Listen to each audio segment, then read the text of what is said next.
It's recognizing that people take different pathways on their journey. Not everybody's meant to go to university. Nothing wrong with that. Some people some people are better in community college. Some people are better taking their idea and just running with it. And given the right ecosystem, can change themselves and change the world.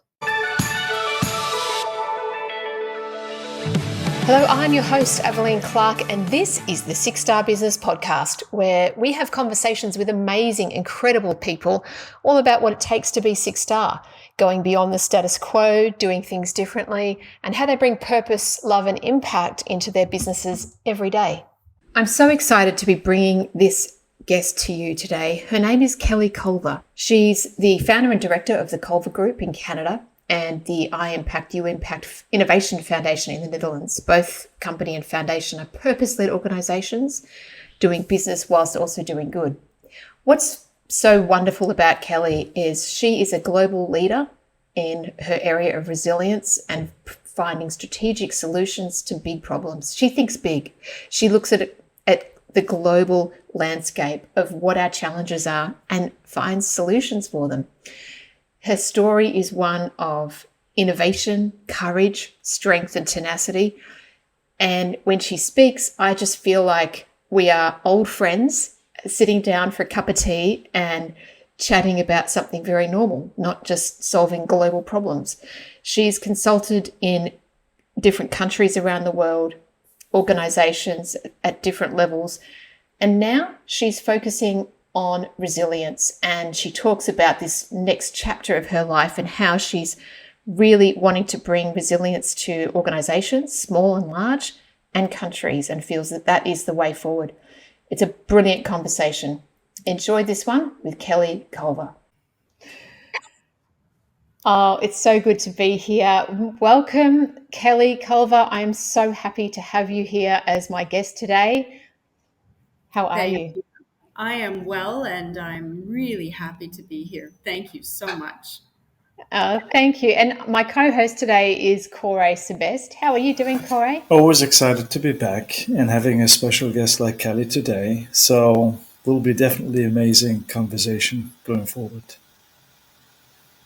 It will. Oh, I love these conversations, and I especially love getting to know people and what makes them tick and what brings them to this point of their journeys. And, what's been the magic ingredients that's enabled us to meet at this point in time, around the world and talk about 6-star. So let's get started. I'm going to ask you a couple of questions that we ask all our guests. The first one, it's very easy. Where are you in the world? The second one is, who do you serve? And the third one is, how do you serve them? All right. Well, where am I in the world? This morning, I am in Paris, France. It's 8 o'clock in the morning. It hopefully will be sunny shortly. And I've been here on and off for probably about the last 18 months. Who do I serve?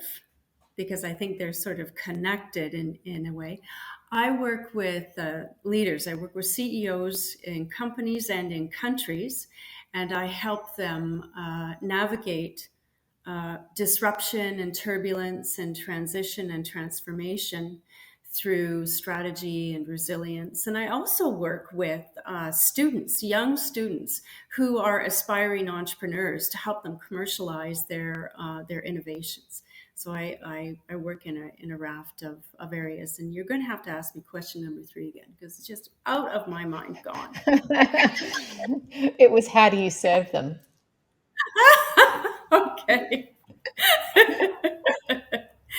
Well, I serve them in a multitude of different ways. Whether it's coaching and mentoring, whether it's working with young people to bring their ideas through technology to the broader world, and if it's companies and countries, countries in particular. I've spent a long part of my career embedded in countries, working with them on national economic and social transformation initiatives. My strategy, my practice, I have a global consulting company. It's based in Canada. And my areas of practice are in strategy and in international cooperation with governance and economic development. So I've had the pleasure and the privilege and the adventure of living in a number of countries around the world. And it's certainly shaped my global view on things. Wow. I know for me, when I hear you speak about that, I get a little bit tingly. I get excited because I know that, the level at which you, I guess, have positioned yourself in this life and in your journey is to impact a lot of people. And I know that that's part of why Corey is doing what he's doing. And it's certainly part of my purpose as well. And so it's very exciting to me to hear you speak like that. And we'll dive more into that very soon, I'm sure. I have another question, Mhm. and to get to know you, what do you like to do when you're not busy doing all of those things? Ah, I figured you'd ask that question. That's that's an interesting one at this point in my life right now. That's a very interesting one to answer. I might have had a different answer 4 or 5 years ago than I do today. And I just so enjoy what I'm doing and all the facets of it that it isn't work. And I'm curious, and I like to explore new things. I travel a lot, so I certainly take advantage of the different places in which I'm really happy to find myself. But if you ask me, do I do sports? Do I read? Do I go to art museums and those kinds of things? I do all of those things, but right now, where I find myself, I'm just really curious to learn new things, and so I look at all facets to be able to do that. That's a bit of a roundabout way of answering your question, but it's probably the best one that I have right now because it's where I am, who I am, and the transition I have gone through. That's where I find myself.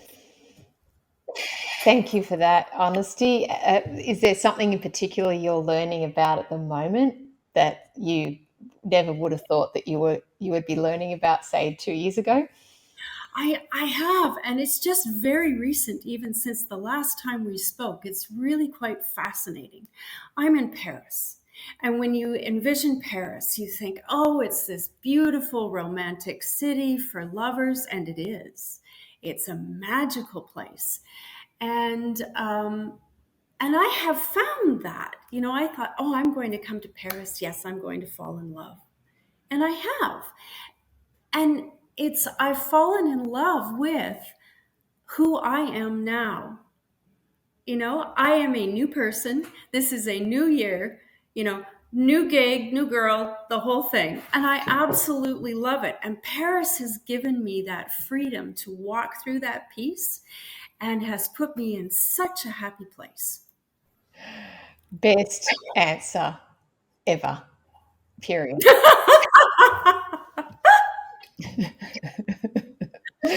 Love it. Absolutely love it. Thank you for that. Kelly, I would love for you to share as much or as little as you like about the journey that's brought you to where you are today. Now, when I ask that question, some people go back to their childhood. Some people start it, when they first started working. Where does your journey begin? Share with us what you'd like there. It'd be wonderful to hear. Okay, well, I probably won't go back to childhood. I had a great childhood. I grew up on a farm in Canada. It was brilliant. Had a cottage on a lake, still have the cottage. Life was wonderful. I have no trauma from childhood. Actually, I really don't have trauma at all in my life, which I feel very fortunate to be able to say that. I have worked for a really long time in the areas of strategy and co-op and international development. And as I said earlier, have had the privilege of being able to work in especially small nation states. So I've lived in islands in the Caribbean, I've worked in Africa, I've worked in the Indian Ocean. And over time, I have found that I'm very curious about innovation. I'm very curious about resilience. And I'm very curious about how we can take these concepts and ideas to a broader place and a broader space. And through a lot of my work overseas, especially when I was living and working in Mauritius, I thought, wouldn't it be really cool? I have this global consulting company based in Canada, but wouldn't it be really neat to have an innovation foundation somewhere, probably Europe, that could take some really interesting ideas that I'm seeing in the African continent and take them to a bigger place. And so I established a foundation in the Netherlands called I Impact You Impact Innovation Foundation.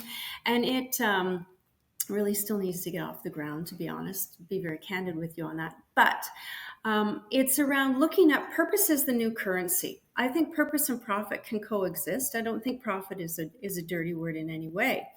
I think it's more around having purpose, meaning, and relevance in the work that you do and the way that you do it with the stakeholders and clients you have. And so my passion is helping organizations, countries, people find really wicked, innovative solutions to global challenges with purpose and with meaning.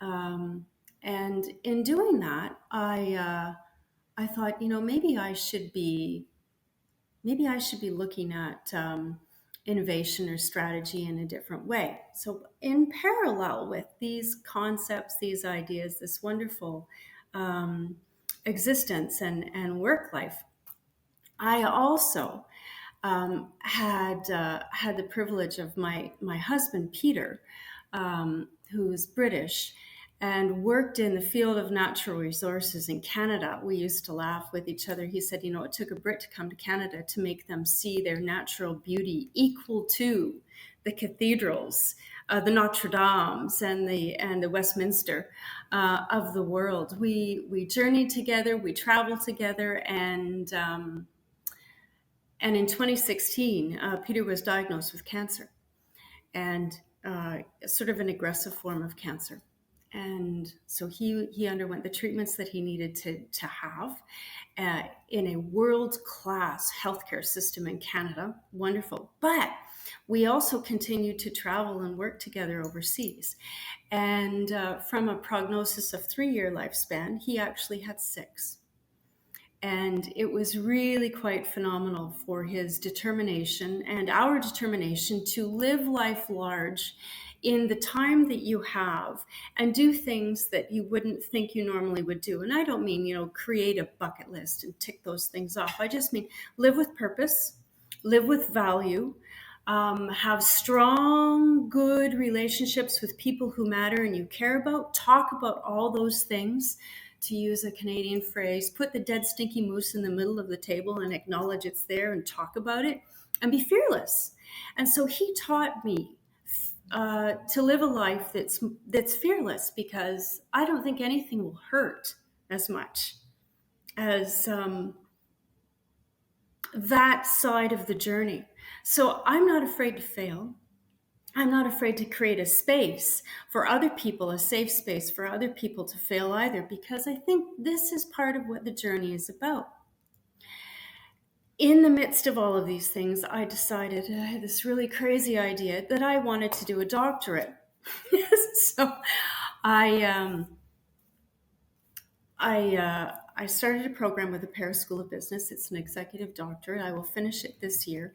And my area of research is resilience. It's using resilience strategically for more sustained impact with organizations, with countries, with people. And I've had a really wonderful time doing that. My husband passed away on Christmas Day night in 2020.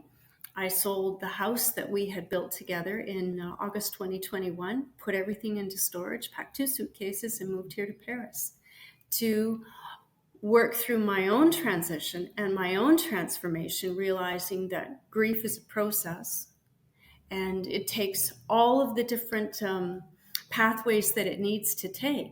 But ultimately, at least for me, you find yourself in a different place, and it's being able to have the courage to say, it's okay. It's starting fresh. I don't like saying starting over. It's starting fresh. It's a new journey. It's a new pathway.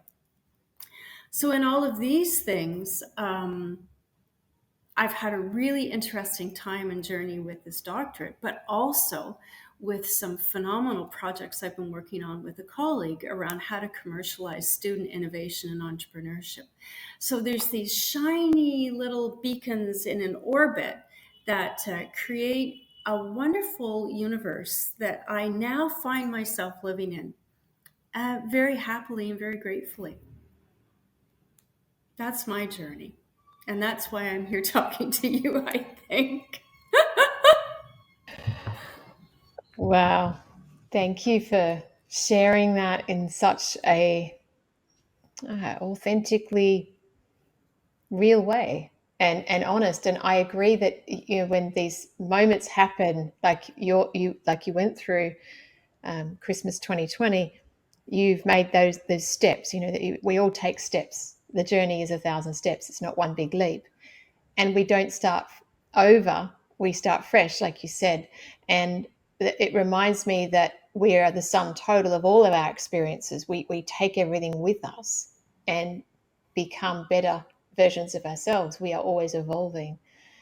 And I love how you've been able to bring all of that into this new pathway that you've created for yourself, and how exciting that you're going to have your doctorate this year. And I'm looking forward to seeing the paper that comes out. I can't wait. I'm one of your big fans, of course, and just love hearing about the resilience in entrepreneurship, in business, in countries, and also people are. And I'm looking forward to seeing and reading about the relationship between all those elements myself. So very exciting, very exciting. The strategy and resilience. Sorry, I'm just babbling because I'm just very excited, and I love the journey that you've been on.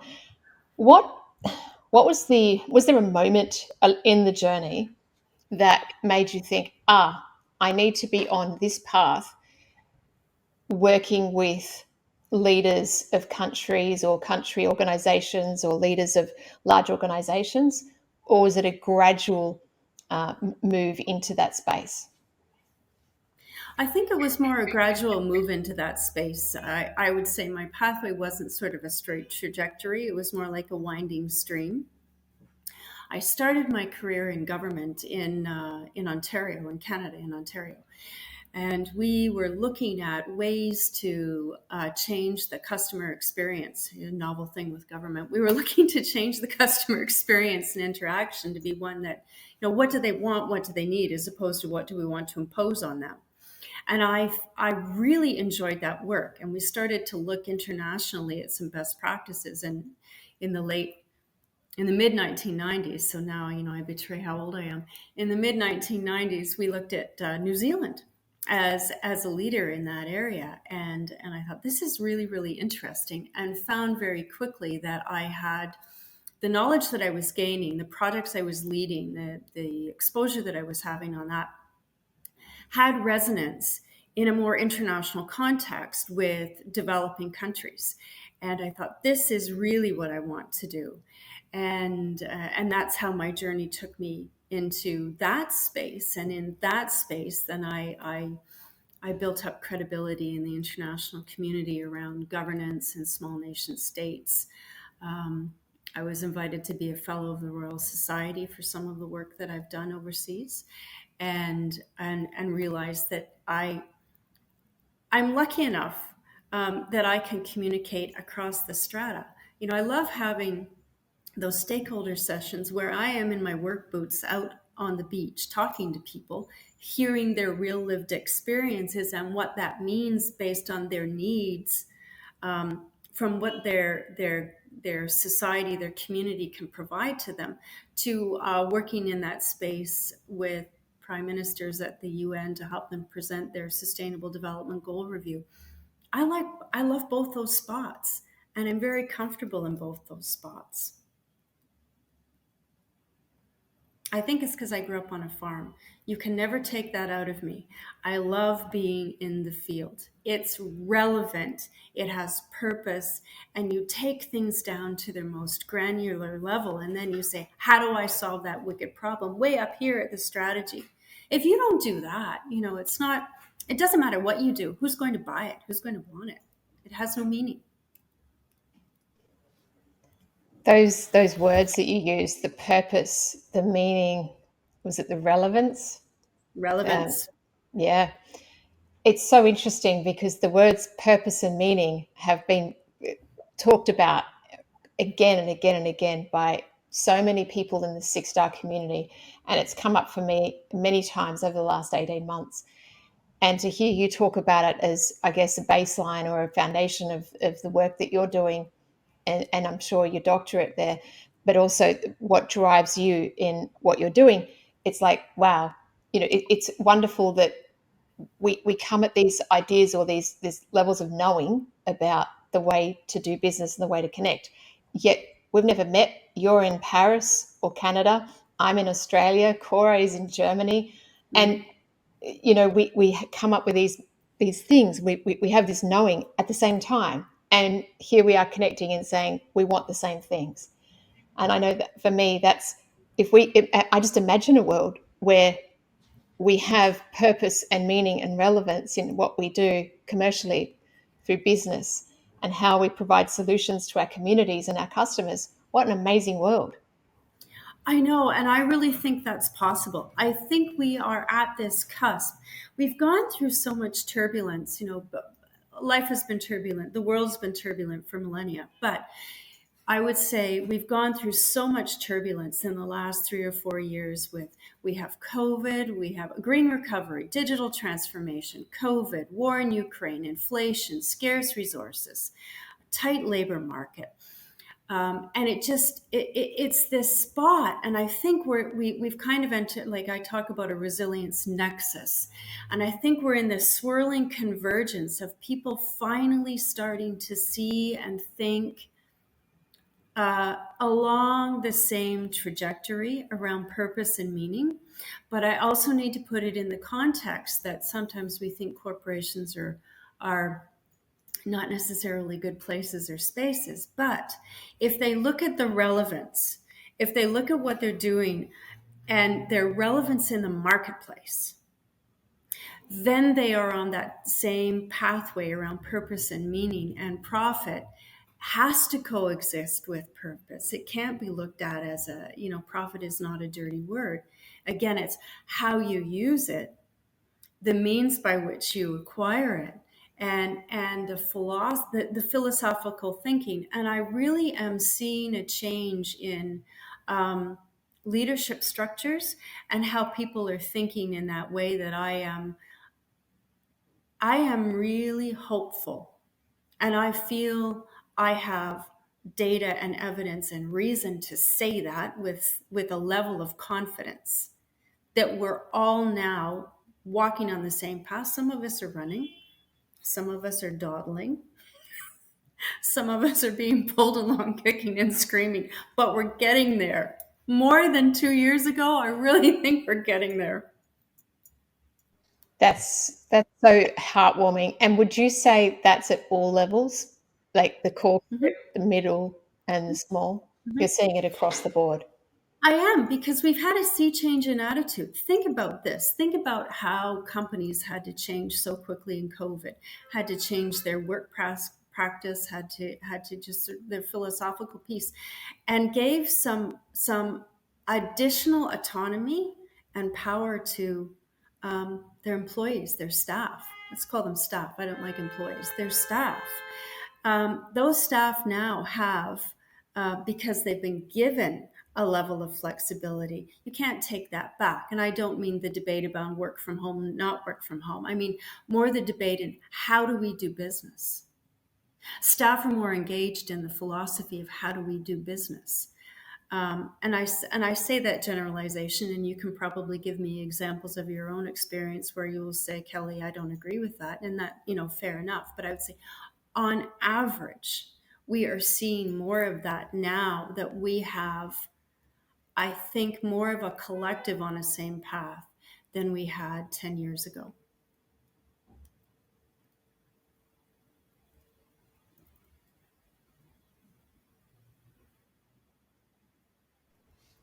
I'm interested to hear from Corey. You've got more corporate experience, obviously more recent experience. When you hear Kelly talk about this, about people and especially organizations that are big being on a collective path moving forward that's positive. How does that make you feel? And what comes up for you? I mean, we had that conversation with Kelly earlier, and it's a challenge because at the moment, big corporates mainly are driven by KPIs, numbers talk, profit and margin is what companies are looking for to please shareholders. The individual is a part of the stuff is not that relevant. Is there a shift happening? Yeah, definitely. There's a shift, a rethinking happening that this can't go further as we used to do business the last 50 years because we are post industrialism. We are not anymore in the industrialism era. And that requires different skill set, that requires to focus more on communication, the service on others, for others. And and Kelly is on spot with everything she does there. And my question would be, how did you figure out that resilience is one of the challenges companies need to overcome and focus on? So were there some moments or studies? I know you have done a bunch of studies. And how did you figure out that resilience is the area I need to focus on to support companies in succeeding their challenges they're facing today with the changing environment and value shifting and mindset shifting as well? The area of resilience, you hear resilience, think, did you know there's no, a diversion, did you know there's no verb for resilience? There isn't. Huh? You learned something. Ha ha ha.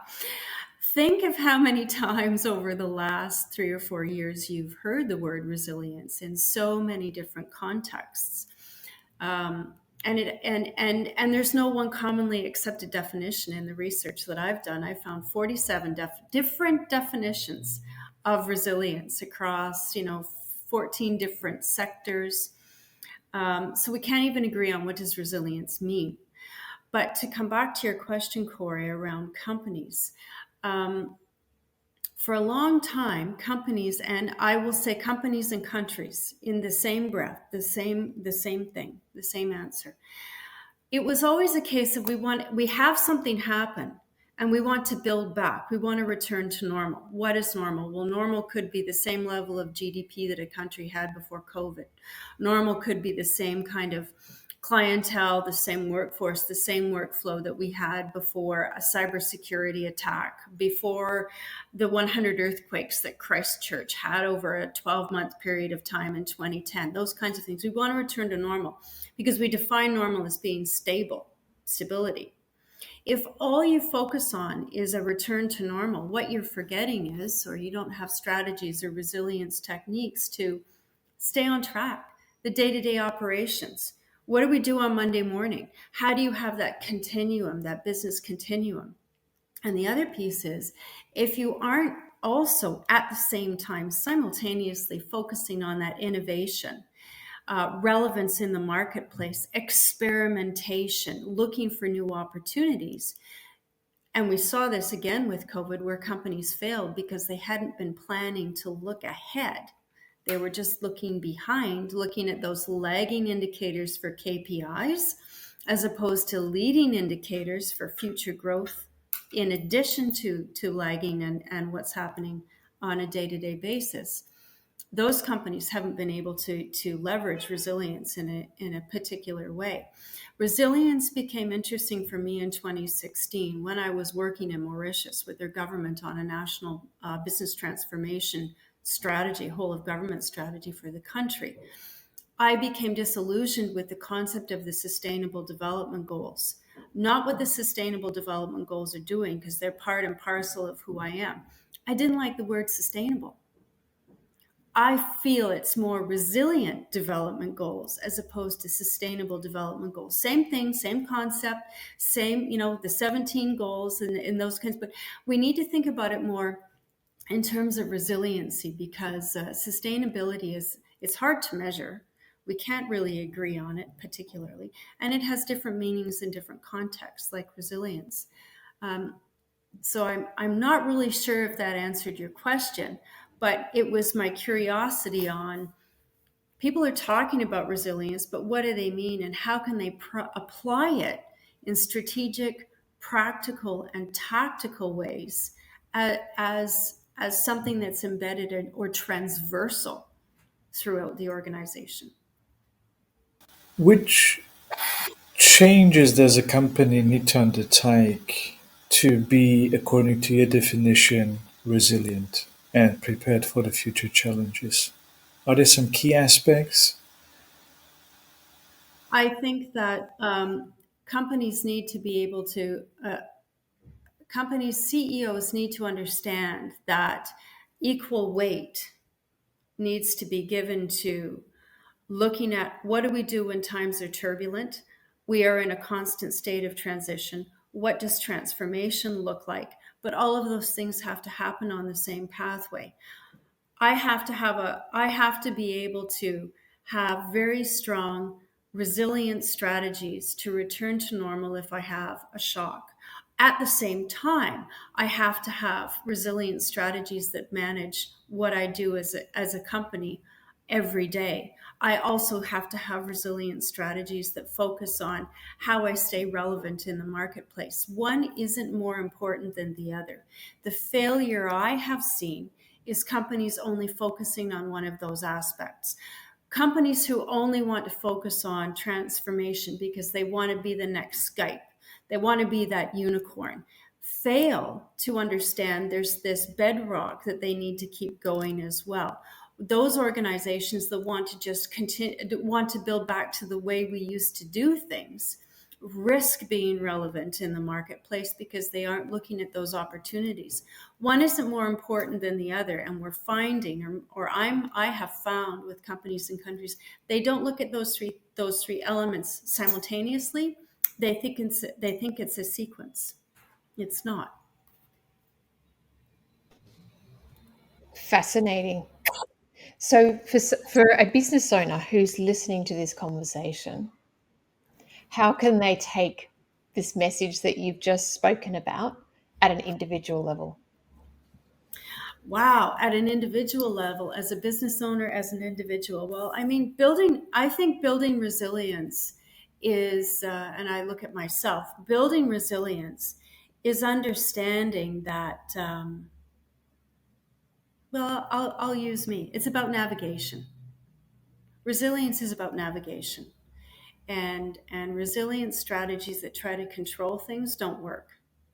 We need to be looking at how we navigate anything that life brings us, how we navigate anything that we find ourselves in terms of a business space. If I look at myself, um, my life was disrupted. The cancer journey was very turbulent in all of its facets, with all of the people who were involved there. I had to transition, and ultimately, I underwent a transformation, and I'm still navigating my path. And I think it's about navigation. It's not about control, it's about navigation.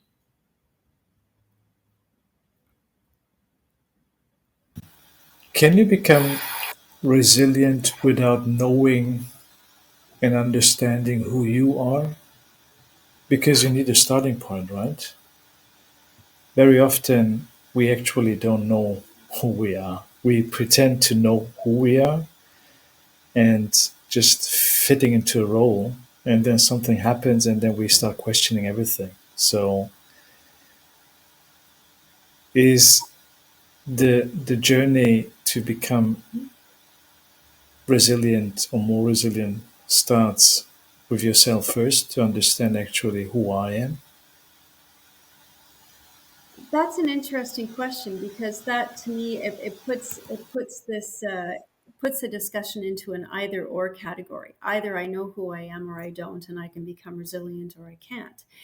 And I've learned to live life not in an either or situation, but to live both and everything all the time. So I think, yes, you can, because what you're doing is you're adapting to whatever situation you find yourself in. You can have that moment of clarity which makes it more powerful. And you can begin a different pathway that leads you to a different kind of resilience. But I think you can, because I either or just doesn't work for me anymore. I love the world of gray. You know, my hair is gray. I love the world of gray. Well, the grey is inclusive, right? It takes in everything. It's not making one thing wrong and one thing right, because the either or makes one thing right and one thing not right. We're judging it. We're creating a polarity between them. And this is a concept that really has become new to me only in the last couple of years, like thinking about when we label things in that way. So hearing you say you love the grey, it's like, yeah, what a nice place to be in. Wow, how freeing. It's very free. Yeah, it's like sparkly silver. It's wonderful. I love it.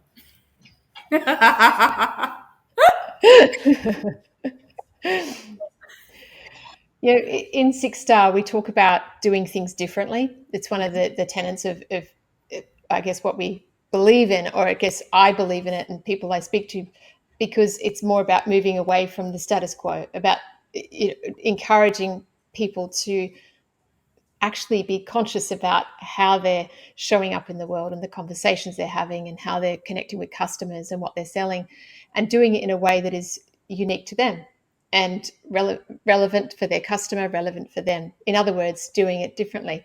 And you speak about innovation. Is it one and the same thing? Oh, I think it's one and the same thing. Innovation, and again, innovation is something where we have different, it has different meanings to different people. It has different definitions. But one of the things around innovation is taking all available resources, looking at them again very clearly, and saying, if I repurpose them, I might come up with something new. So it isn't always about developing that brand new thing, that brand new wonderful thing. It could be, what are all of the available assets we have at hand, and how do we rejig them to create something that's different? And it could be in incremental steps. It doesn't always have to be that great big bang. It could be in the incremental steps. Some of the work that we've been doing with students who are aged 14 to 18, and taking them through this program we have called the Global Curriculum Orbit, where they look at wicked problems of the world through the lens of 3 sustainable development goals. They get to pick them. What's the wicked problem right in the middle, in the bullseye? And then what are some innovative ideas that they can come up with? And the wonder and the curiosity of young people at that age, they have no filters. They haven't been corporatified. That's not a word, but you know what I mean. They don't have a corporate mindset where they've been taught to, or an education, a higher education mindset where they've been taught to live, breathe, and think in a particular way. They come up with some of the most creative solutions that are extraordinarily innovative, because it's like you dump all of the Lego pieces on the table, and they create something that's really quite fascinating. And in many ways, in many cases, in the tests we've done, these solutions have commercial value. So I think innovation is about repurposing things.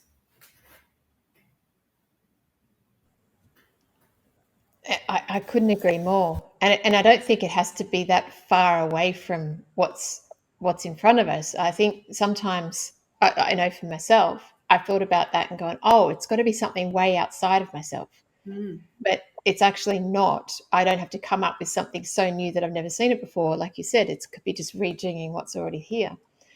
And if we look at this in a community context, or an organization, or even a global or a country context, looking at a regional area, what are the assets that area has? How can they repurpose those assets, whether it's natural resources or something else in industry, to create a solution that they never saw before? They didn't look high enough at, okay, we have a problem over here, but we actually have these resources here. How about we do a match together? That's That's, exactly yeah. it. That is exactly it. And that's how they work with resilience. Mm. Tell us a little bit about this, the students that you're working with. It sounds really exciting, and there's a lot of people I know listening to this who have children and teenagers, and I'm sure that they would be interested to hear what. I will. Let me just take a quick diversion.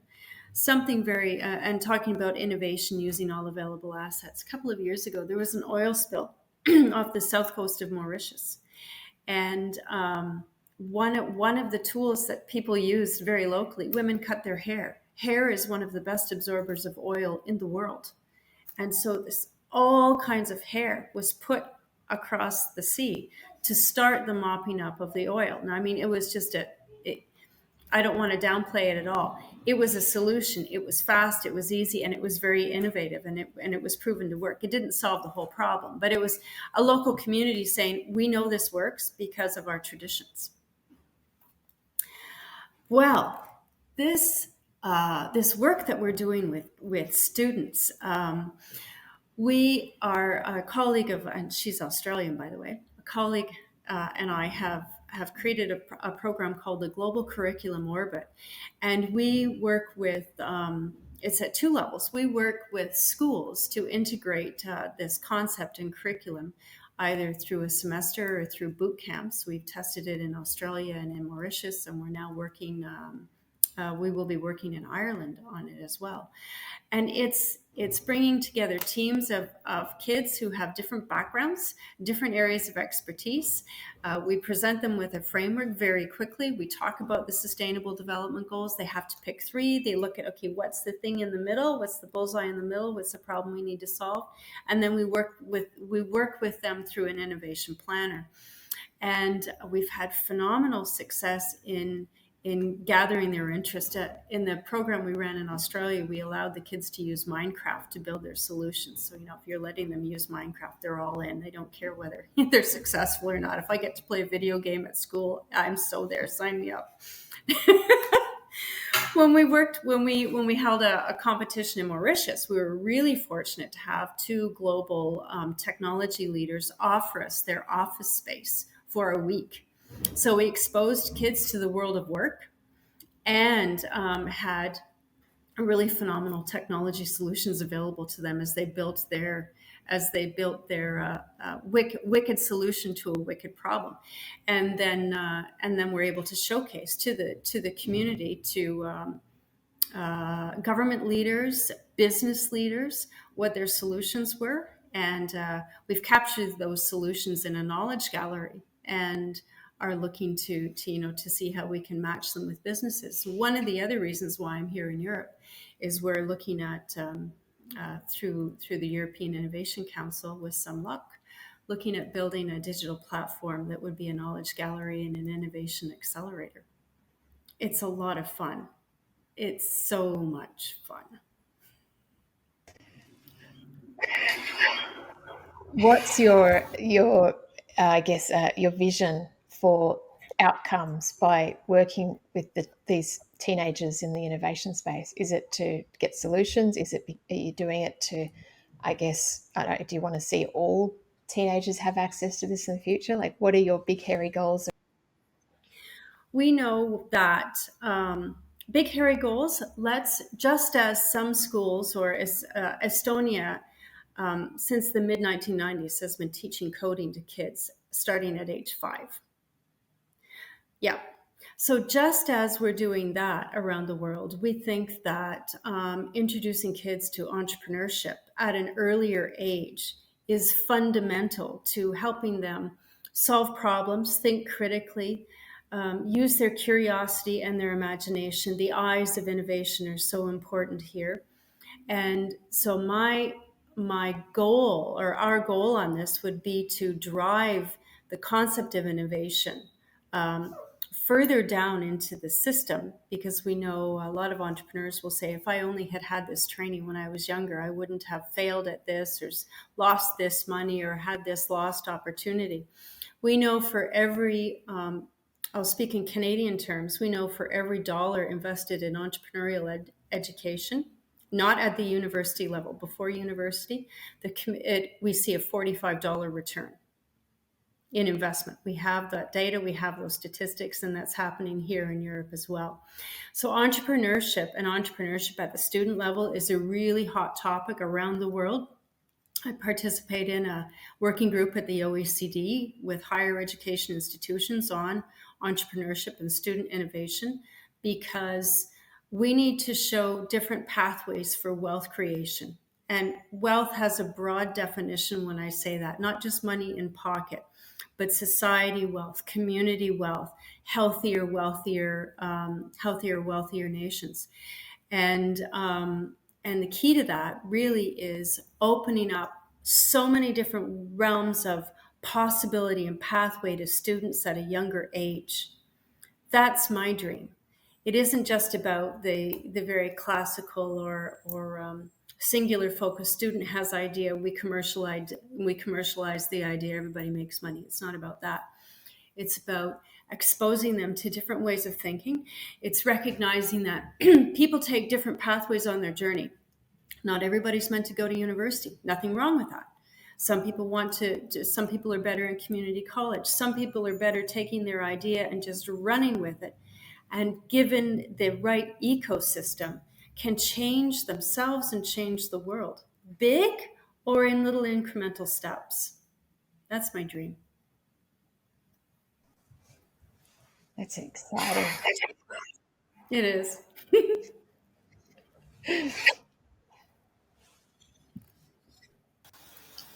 It's actually the antidote to today's corporate life, right? To Yeah. literally follow your passion, give your curiosity a chance, and then go on your own way and go on a happy way, pathway, Mm-hmm. because that's what is missing in the corporate world. I mean, we have been all in the corporate space, and one thing I never gained out of corporate work, aside from money, prestige, was inner fulfillment. I wasn't fulfilled in what I was doing. And I think entrepreneurial approach, opening up young students to the world of entrepreneurs, thinking outside the box, believing in the impossible, yeah, is really mind-boggling. Can you imagine a world like that?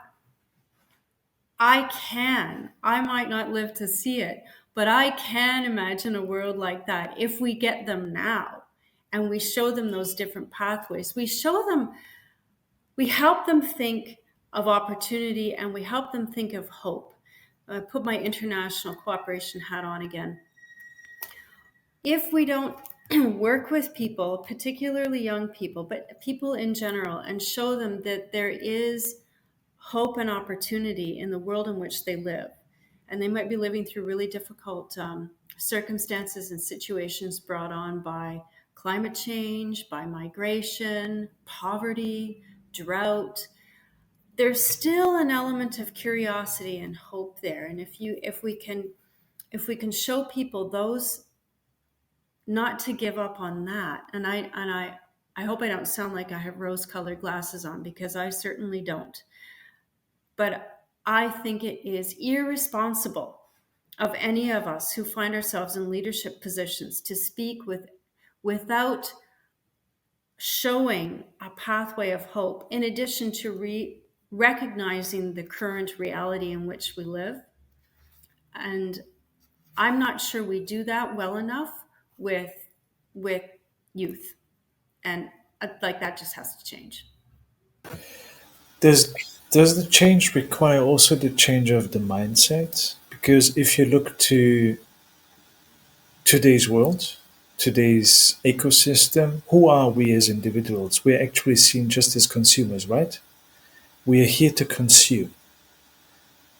And we are taught from childhood onwards, it's all about scarcity. So it's all about competition. I need to get something the other doesn't have, vice versa. So changing this, flip flopping everything what we have today, I think also requires a heavy shifting and lifting of the mindset based in scarcity, which is triggering fear, which is an innate emotion, over to a kind of abundance mindset, which also fosters collaboration, because we can't do everything ourselves. We need like-minded people, yeah, who are challenging us for the better, for evolving ourselves and bringing up even better ideas.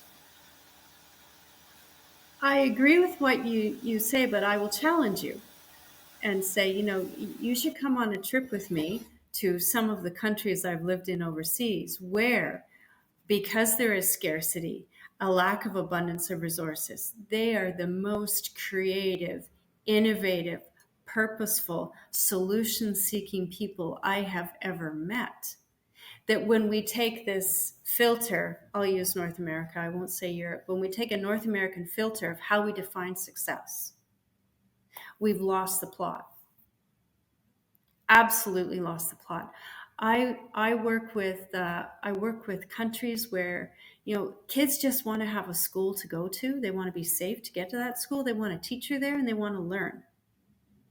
As opposed to, I need to take my pet llama to school today because I have a test and it's my safety animal. People will probably be furious hearing me use that.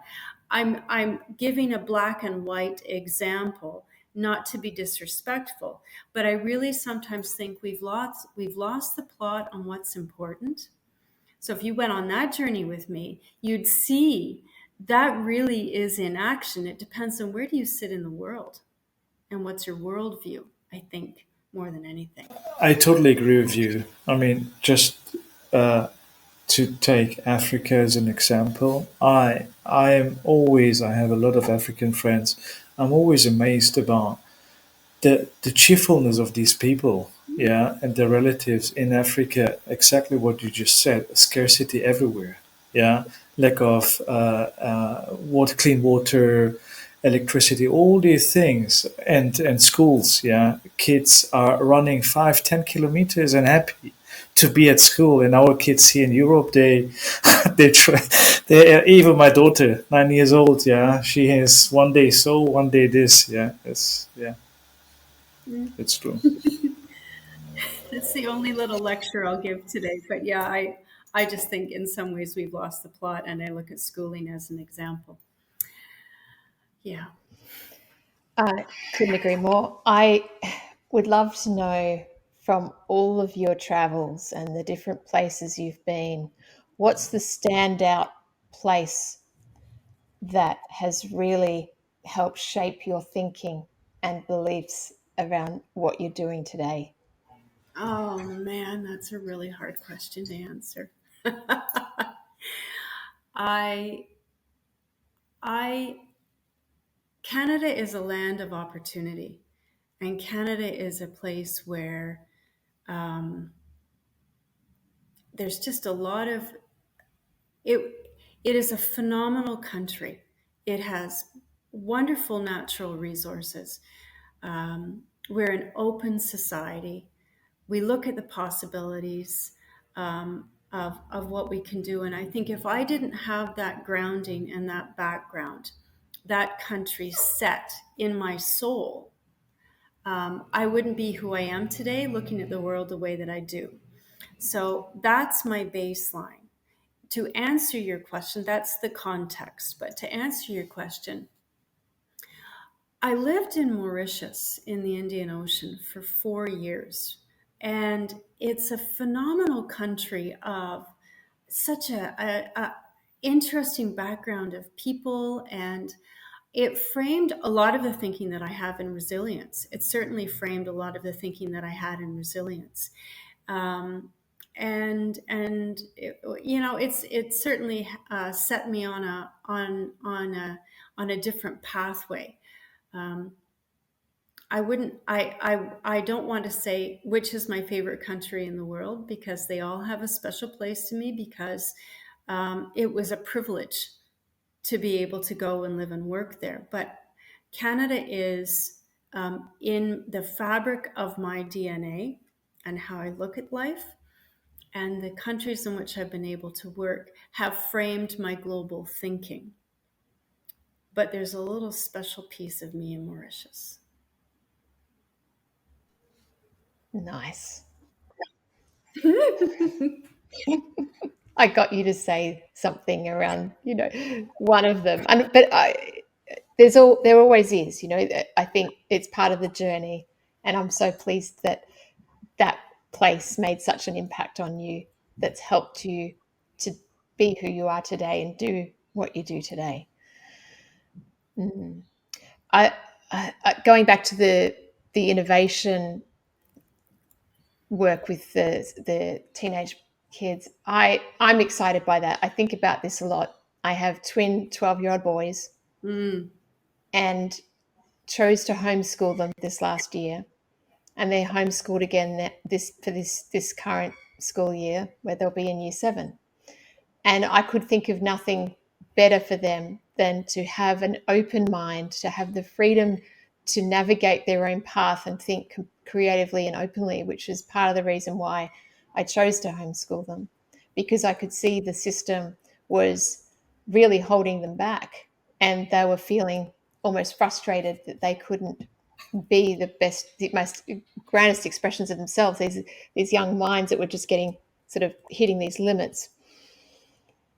So for me as a parent, I'm excited by what you're doing. If there's others that are listening to this, what would you recommend that they do? Is there something that they can do to expose their children to more innovative opportunities or learning curriculums, or something that will help them to be in a place where they could undertake something like this wonderful program that you've got? I think it would take a bit of research, but in different communities, I know at least in Canada, and certainly in Australia, and some countries here in Europe, there are organizations outside of the school system that work with students on innovation, small and some of them are affiliated with universities that expose them to different ways of thinking. There's an organization called Junior Achievement, and it works with budding on student entrepreneurs. So there probably are some local resources that you can look at, but I think the movement is, how do we demystify the notion of entrepreneurship and innovation within a school system, so that teachers are comfortable with the subject, that teachers become more like coaches and facilitators of that journey as opposed to instructors of that journey, that it isn't an add-on to the current things that they're expected to do, that whole plethora of, all the time this way. And it's about learning differently, because this is about immersive learning. We think the last 2 or 3 years, you're homeschooling your kids. All of the kids that had to around the world move to online learning, just to be able to learn. I think the idea of immersive experiential learning really is where we need to go, that allows and opens up curiosity and imagination and innovation within a safe framework. If we do that, we can encourage kids to experiment. And if they experiment and they fail, that's okay. They failed in a safe place. And that prepares them for adult life. It prepares them for work in ways that we will have built up resilient strategies in them that they don't even realize that they're doing. So it's a movement. It is, and it's exciting to hear you speak about it. And I know that we'll continue to chat about this in the future too, because there's a lot more to be created and implemented there for that movement to really be embedded, for this to be a part of the everyday. But there's so much opportunity there, and it's very exciting. It is. Question, Kelly. We are, oh, look at the time. As you can see, I've just been so engrossed in this conversation. The time has run away. We're getting close to the end, but I do have a couple more questions. Okay.